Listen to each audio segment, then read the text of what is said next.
నమస్కారం news bulletin కి స్వాగతం. నా పేరు సుమలత. వార్తల్లో ముందుగా హెడ్లైన్స్.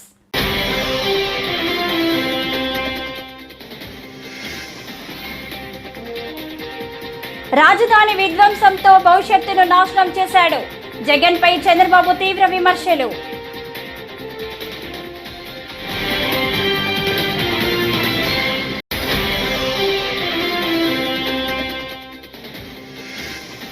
ఏపీకి ప్రత్యేక హోదాపై స్పందించిన కేంద్ర మంత్రి శ్రీనివాస వర్మ. ప్రత్యేక హోదా తీర్మానాలు చేస్తే ఇచ్చేది కాదని వ్యాఖ్య.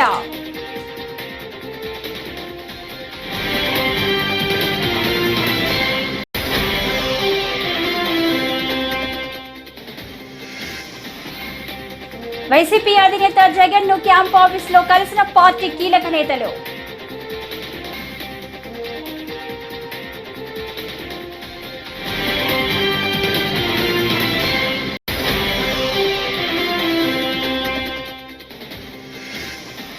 కృష్ణా డెల్టాకు సాగునీరు అందుతుందంటే అది పట్టిసీమ పుణ్యమే. మంత్రి నిమ్మల రామానాయుడు.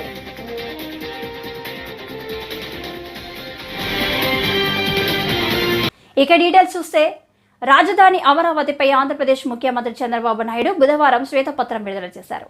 ఉద్యోగ ఉపాధి కోసం తాను అమరావతిని నిర్మించాలని చూస్తే జగన్ విధ్వంసం సృష్టించారని విమర్శించారు. ఉద్యోగ ఉపాధి అవకాశాలు లేక విద్యార్థులు ఇక్కడి నుంచి వెళ్లిపోయారని ఆవేదన వ్యక్తం చేశారు. జగన్ ప్రభుత్వం చేసిన అరాచక పనుల కారణంగా వరల్డ్ క్లాస్ క్యాపిటల్ గా మారాల్సిన అమరావతి ఇప్పుడు దెబ్బతిన్నదన్నారు. అమరావతిలో అభివృద్ధి ఆగిపోయిందన్నారు. Prajavedika, no return orders, no accountability, జవాబుదారీతనం లేదు. ఒక చిన్న ప్రాపర్టీ కొట్టాలన్నా నిర్ణయం చేసేటప్పుడు ప్రాపర్ ప్రొసీజర్ ఫాలో కావాలి. ఎలాంటి ప్రొసీజర్ ఫాలో కాకుండా ఇది చేయడం, అక్కడి నుంచి 3 రాజధానులు అనౌన్స్ చేయడం, ఆ నుంచి బీసీజీ రిపోర్ట్ ఒకటి తేవడం, జిఎన్ రావు కమిటీ వేయడం, కేబినెట్ సబ్ కమిటీలు వేయడం, ఎన్ని విన్యాసాలు చేయాలనో అన్ని విన్యాసాలు చేసి విధ్వంసానికి ఏం చేయాలని అన్ని చేసే పరిస్థితి. ఈ విధంగా ఉన్నటువంటి ప్రజావేదిక ఈ విధంగా తయారు చేశారు. అది అట్లనే ఉంది ఇప్పటికి కూడా. దాన్ని కూడా మిమ్మల్ని కూడా అడిగాం. చాలా మంది అంటున్నారు శాశ్వతంగా అట్లనే ఉండాలి, అక్కడి నుంచే స్ఫూర్తి రావాలి, ప్రజల్లో కూడా కసి పెరగాలి. అది చూసినప్పుడంతా కసి పెరిగి మేమందరం కలిసి రాష్ట్రాన్ని అభివృద్ధి చేయాలనే కక్షతో పనిచేసే పరిస్థితి రావాలని చెప్పి కోరుతున్నారు.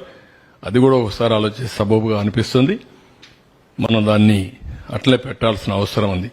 హైదరాబాద్లో నేను ఒక రాక్స్ అన్ని ఒక రాక్ గార్డెన్ పెట్టా. భవిష్యత్తు తరాలు చూడాలంటే ఈ ప్రాంతం ఏ విధంగా ఉందో ఆ రాక్ గార్డెన్కి పోతే ఈ విధంగా రాళ్లు ఉండేటివి, ఇక్కడి నుంచి ఈ మహానగరం వచ్చిందని చూడడానికి ఆ రోజు పెట్టాం. నెక్స్ట్ ఇక్కడికి వచ్చినప్పుడు 1631 రోజులు ప్రపంచంలో ఎక్కడా ఇంత ప్రొటెస్ట్ ఉండదు. ఎన్ని అవమానాలు పొందాలో అన్ని అవమానాలు పొందారు. రాష్ట్ర భవిష్యత్తుకు ముందుకొచ్చారు. సెంటిమెంట్ వదులుకొని రాష్ట్రం బాగుంటే మేం బాగుంటాం ఉదారంగా ఆ రోజు భూమి ఇచ్చారు. భూమి ఇచ్చిన వాళ్ళు రోడ్డు మీద పడ్డారు. ఎన్ని అవస్థలంటే ఇలాంటి అమ్మాయిలందరినీ, మహిళల్ని ఎంత అవమానం చేయాలంత అవమానం చేశారు. తిరుపతి యాత్రకు వెళితే ఎంత రోడ్డు మీద మట్టిలో గులకరాళ్లలో కూర్చొని భోంచేసే పరిస్థితికి వచ్చారు. పక్కన హాల్స్ కూడా ఇవ్వనీయకుండా చేశారు. ఒక రాజకీయం కాదు, ఊర్లోకి పోతే ఇది చేశారు. కడాన శ్రీకాకుళం వరకు పోవాలని యాత్రకు పోతే మధ్యలోనే దాడులు చేస్తే అక్కడనే వదులుకొని వచ్చే పరిస్థితికి వచ్చారు. పట్టిసీమ ఎత్తిపోతల పథకం ద్వారా కృష్ణా డెల్టాకు రాష్ట్ర జలవనరుల శాఖ మంత్రి నిమ్మల రామానాయుడు నీటిని విడుదల చేశారు. మోటార్లు, యంత్రాలకు పూజలు చేసిన అనంతరం తాగునీటిని ఆయన విడిచిపెట్టారు. 4, 5, 6 పంపుల ద్వారా 1050 క్యూసెక్ల నీటిని వదిలారు. ఈ కార్యక్రమంలో మంత్రితో పాటు పోలవరం ఎమ్మెల్యే చీరి బాలరాజు, ఇతర నేతలు, అధికారులు పాల్గొన్నారు. ఈ సందర్భంగా మంత్రి నిమ్మల మాట్లాడుతూ దేశాన్ని కరువు రహితంగా మార్చాలంటే నదుల అనుసంధానమే మార్గమని, ఆ ప్రక్రియకు శ్రీకారం చుట్టింది సీఎం చంద్రబాబేనని అన్నారు. 5 ఏళ్ల తర్వాత గోదారమ్మ పరవళ్లు తొక్కుతుంటూ కృష్ణమ్మ వైపు పరుగులు పెడుతూ వస్తుందని తెలిపారు.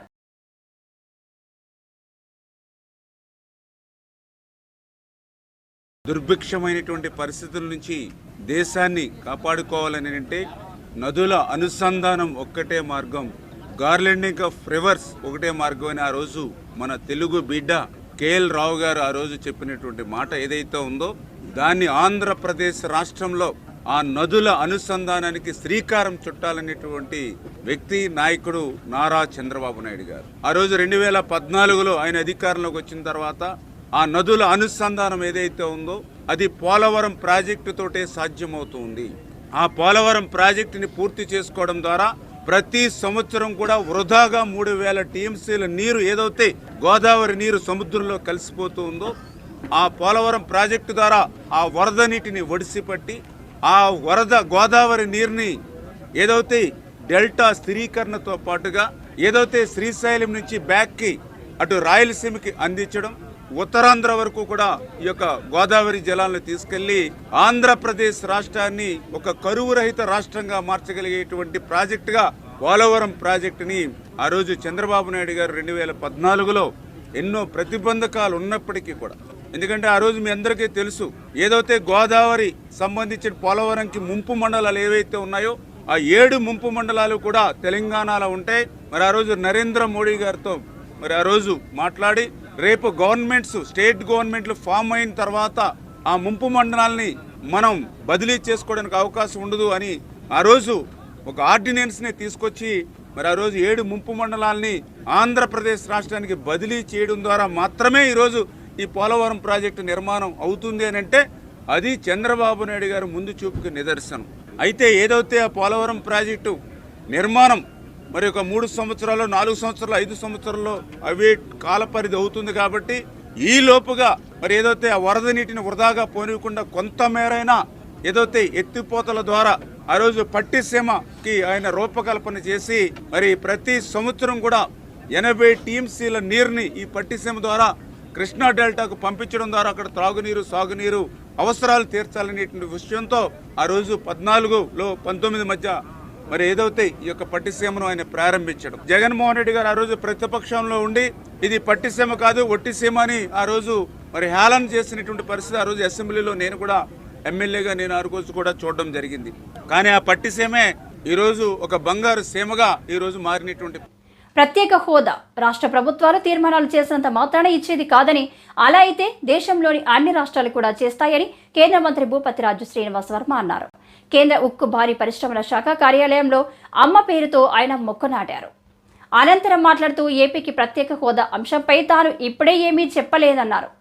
ఈ అంశంపై నిర్ణయం తీసుకోవాల్సింది ప్రధాని మోదీయే అన్నారు. బీహార్ రాష్ట్రానికి ఇదే వర్తిస్తుందని స్పష్టం చేశారు. శ్రీ నరేంద్ర మోడీ గారు పర్యావరణ దినోత్సవాన్ని పురస్కరించుకుని దేశ ప్రజలందరికీ కూడా ఒక పిలుపునివ్వడం జరిగింది.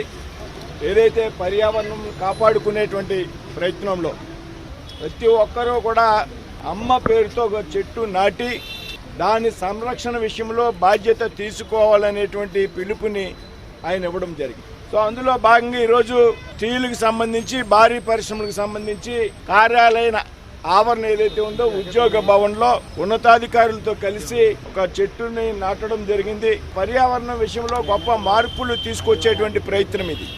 ఇవాళ అతో కూడా పార్లమెంట్ సభ్యులు అందరితో కూడా ఈవినింగ్ ఆయన సమావేశం ఏర్పాటు చేశారు. అక్కడ మేము ఆయన్ని కలవడం జరుగుతుంది.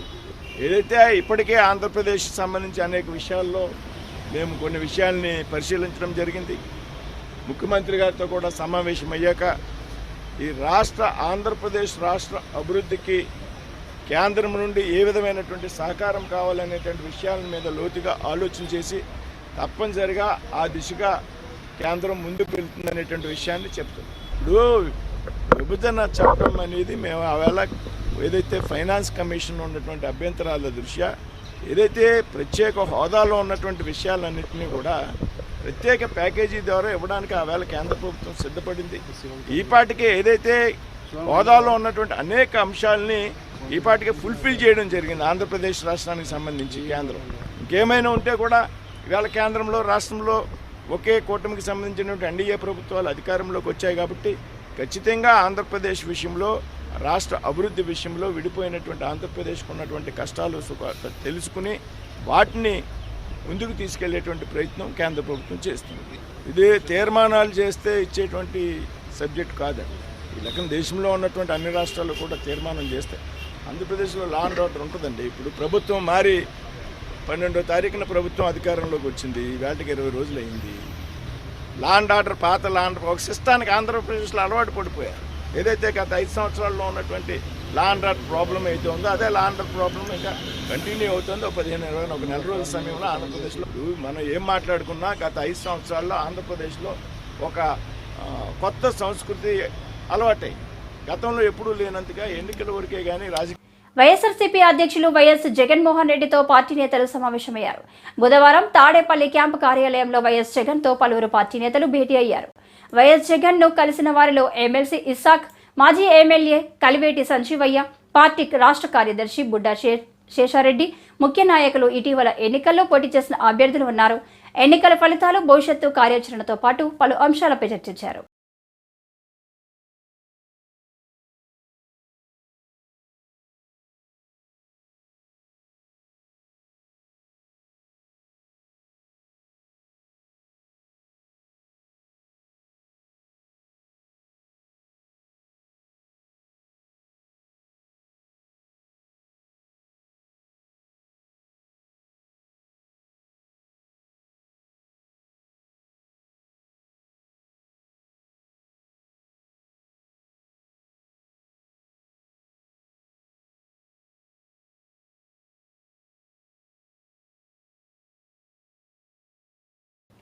రాజమండ్రి రూరల్ ధవళేశ్వరం గ్రామంలోని కాటన్ బ్యారేజ్ జంక్షన్లో విశ్వవిఖ్యాత నట సార్వభౌమ స్వర్గీయ ఎస్వి రంగారావు 106వ జయంతిని పురస్కరించుకొని ధవళేశ్వరం జనసేన నాయకుడు ఎడ్ల మహేష్ ఆధ్వర్యంలో ఏర్పాటు చేసిన కార్యక్రమానికి రాష్ట్ర టూరిజం, సాంస్కృతిక సినిమాటోగ్రఫీ మంత్రి కందుల దుర్గేష్ ముఖ్య అతిథిగా హాజరై ఎస్వి రంగారావు నిలువెత్తు విగ్రహానికి పూలమాలలు వేసి నివాళులర్పించారు.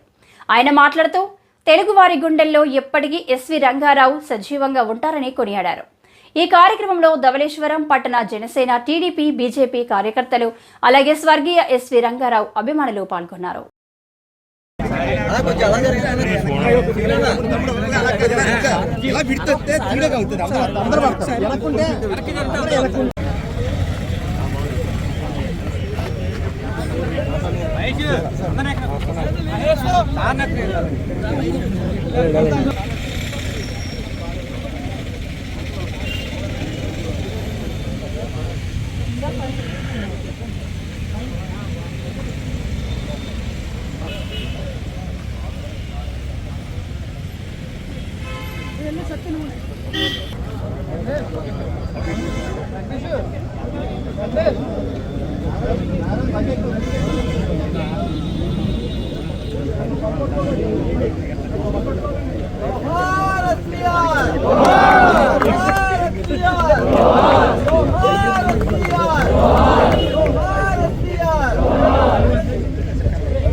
AP deputy CM Pawan Kalyan 3వ రోజు కాకినాడ జిల్లాలో పర్యటిస్తున్నారు.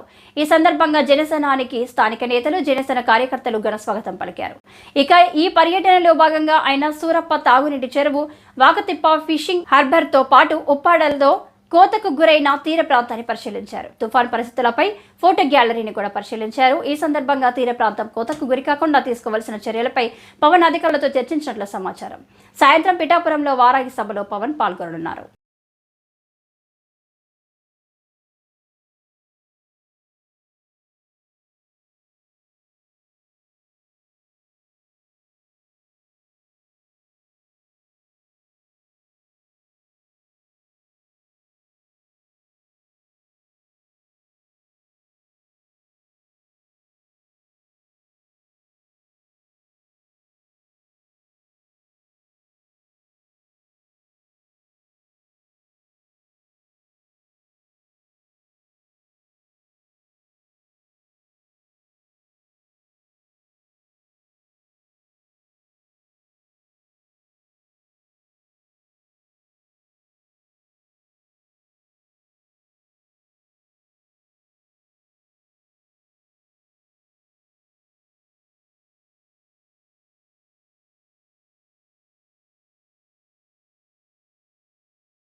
తిరుమల శ్రీవారిని భారత మహిళా క్రికెటర్లు దర్శించుకున్నారు.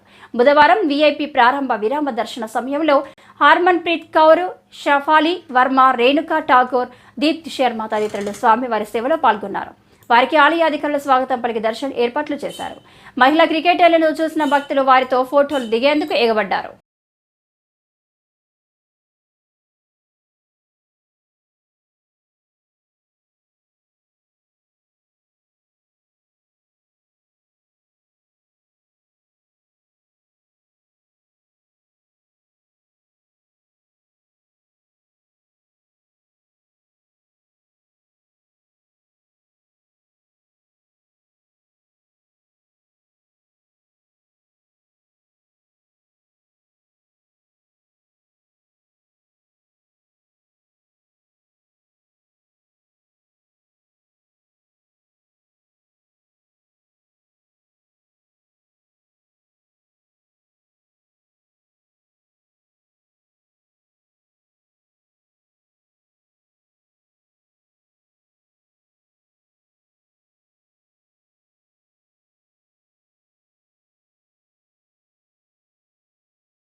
కౌలు రైతులకు భూ యజమాని సంతకం నిబంధన తొలగించి గ్రామ సభల ద్వారా సీసీఆర్ కార్డులు ఇవ్వాలని రేపల్లి నియోజకవర్గంలోని కౌలు రైతు వ్యవసాయ కార్మిక సంఘాలు మోటార్ సైకిల్ ద్వారా ప్రచార యాత్ర నిర్వహించారు. రేపటి నియోజకవర్గంలో కౌలు రైతుల యాత్ర జరిగింది. కార్యక్రమంలో వ్యవసాయ కార్మిక సంఘం బాపట్ల జిల్లా కార్యదర్శి కృష్ణమోహన్, కౌలు రైతు సంఘం నాయకులు ఆగస్టు, మణిలాల్, మనోజ్ పాల్గొన్నారు.